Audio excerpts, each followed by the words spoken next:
Assalamualaikum warahmatullahi wabarakatuh.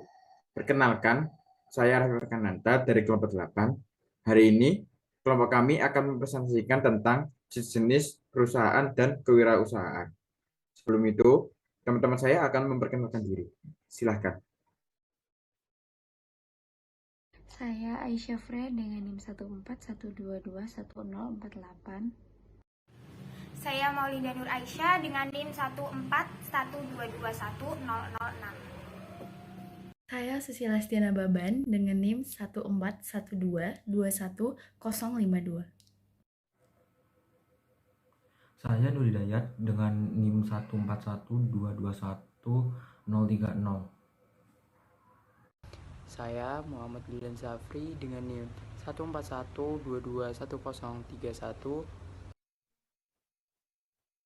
Hari ini, saya akan mempresentasikan tentang kepemilikan tunggal. Kepemilikan tunggal adalah bisnis yang dimiliki dan biasanya dioperasikan oleh satu orang. Beberapa perusahaan terkenal saat ini, termasuk Walmart, Tiffany, Procter and Gamble, dimulai sebagai perusahaan kecil. Lalu, kepemilikan tunggal biasanya yang paling sering ditemui oleh masyarakat adalah layanan retail, pertanian, dan jasa pelayanan. Kelebihan dari kepemilikan tunggal ini adalah satu, kemudahan memulai dan menentukan. Kepemilikan tunggal adalah cara paling sederhana untuk membuka bisnis. Kepemilikan tunggal didirikan tanpa jasa pengacara, karena tidak ada syarat hukum yang berlaku untuk membatasi pemulaian bisnis.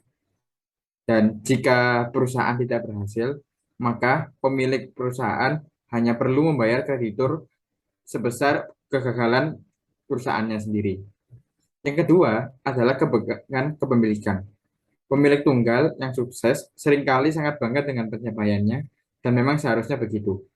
Dalam hampir setiap kasus, pemilik berhak mendapatkan banyak pujian karena memecahkan masalah sehari-hari terkait pengoperasian perusahaan tunggal mereka. Sayangnya, kebalikannya, jika bisnis ini gagal, maka pemilik tunggal itu juga harus disalahkan. Yang ketiga adalah retensi kesemuanya keuntungan. Karena pemilik tunggal, jadi keuntungan semuanya diambil oleh pemilik. Dan ini membuat banyak orang yang tergiur dengan potensi kepemilikan tunggal ini. Lalu yang keempat, tidak ada pajak khusus. Keuntungan yang diperoleh kepemilikan tunggal hanya dikenakan pajak sebagai pajak pribadi, bukan sebagai pajak perusahaan. Jadinya, pajak yang hanya dibayar oleh kepemilikan tunggal ini hanyalah sebagai pajak perorangan. Lalu yang terakhir, fleksibilitas menjadi perusahaan sendiri. Pemilik tunggal sepenuhnya bebas membuat keputusan tentang operasi perusahaannya, tanpa meminta atau menunggu persetujuan atas siapapun. Selanjutnya, saya akan menjelaskan tentang kelemahan kepemilikan tunggal. Yang pertama, kewajiban tak terbatas. Kewajiban tak terbatas ini mengakibatkan pemilik bisnis bertanggung jawab secara pribadi atas semua hutang bisnis.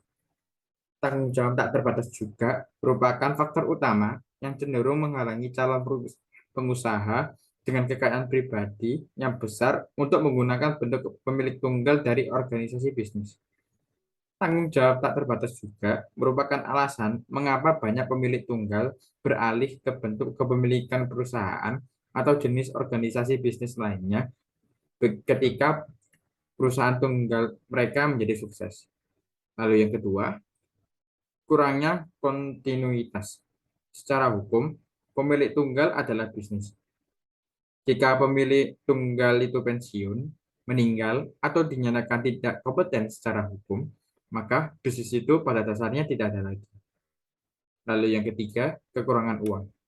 Bank, pemasok, dan pemberi pinjaman seringkali tidak mau meminjamkan uang dalam jumlah besar kepada perusahaan perseorangan, karena hanya satu orang yang dapat dimintai pertanggungjawaban untuk membayar kembali pinjaman tersebut. Dan biasanya asas sebagian besar pemilik tunggal itu biasanya terbatas. Lalu yang keempat, keterampilan manajemen terbatas. Pemilik tunggal seringkali menjadi manajer tunggal yang Kadang-kadang pemilik tunggal tersebut kewalahan dengan operasi bisnis mereka, yang bisa menyebabkan bisnis tunggal mereka menjadi bangkrut. Lalu yang terakhir, kesulitan dalam memperkerjakan karyawan. Pemilik tunggal akan sulit membuat perusahaannya bertahan karena pemilik tunggal tersebut akan kesulitan mencari karyawan dan melatih karyawan tersebut. Lalu untuk materi selanjutnya akan saya serahkan kepada Mbak Freya. Baik, materi yang akan saya sampaikan selanjutnya mengenai kemitraan. Menurut Uniform Partnership mendefinisikan kemitraan sebagai asosiasi sukarela dari dua orang atau lebih untuk bertindak sebagai pemilik bersama bisnis untuk mendapatkan keuntungan. Jenis mitra yaitu mitra umum dan mitra terbatas. Mitra umum sendiri yaitu orang yang memiliki tanggung jawab penuh atau bersama untuk menjalankan bisnis. Sedangkan mitra terbatas yaitu orang yang menginvestasikan uang dalam bisnis tetapi tidak memiliki tanggung jawab manajemen atau kewajiban atas kerugian di luar investasinya dalam kemitraan. Perjanjian kemitraan ada 4, yaitu siapa yang akan membuat keputusan akhir, apa saja masing-masing peran kemitraan, investasi yang akan dilakukan setiap mitra, dan yang terakhir berapa banyak keuntungan dan kerugian yang diterima atau menjadi tanggung jawab masing-masing mitra. Keuntungan kemitraan memiliki 5 jenis, yaitu kemudahan memulai, ketersediaan modal dan kredit, gabungan keterampilan bisnis dan pengetahuan, tidak ada pajak khusus, retensi keuntungan. Dan yang terakhir yaitu kerugian kemitraan. Kerugian kemitraan yaitu 1. Kewajiban tidak terbatas, ketidaksepakatan manajemen, kurangnya kontinuitas, dan yang terakhir investasi beku. Materi yang akan saya sampaikan selanjutnya adalah korporasi. Apa sih itu korporasi? Menurut Hakim Agung John Marshall, dalam keputusan Mahkamah Agung tahun 1819, korporasi adalah orang buatan, tidak terlihat, tidak berwujud, dan hanya ada dalam kontemplasi hukum. Dengan kata lain, korporasi atau sering disebut dengan regular atau corporation adalah orang buatan yang dibuat oleh hukum dengan sebagian besar hak hukum orang nyata. Apa sih hak hukum orang nyata? Hak hukum orang nyata itu seperti hak untuk memulai dan menjalankan bisnis, hak untuk membeli atau menjual properti, hak untuk menuntut atau dituntut, hak untuk meminjam uang, dan hak untuk mengatur kontrak yang mengikat. Nah, setelah selesai membahas definisi dari korporasi, selanjutnya saya akan menjelaskan mengenai kepemilikan dari sebuah korporasi atau perusahaan. Jadi, dalam sebuah perusahaan ada yang dinamakan dengan saham. Saham itu adalah sebagai bukti kepemilikan atas sebuah perusahaan. Jadi, orang-orang yang memiliki saham disebut dengan pemegang saham. Dan saham ini digunakan dalam perusahaan terbuka maupun perusahaan tertutup.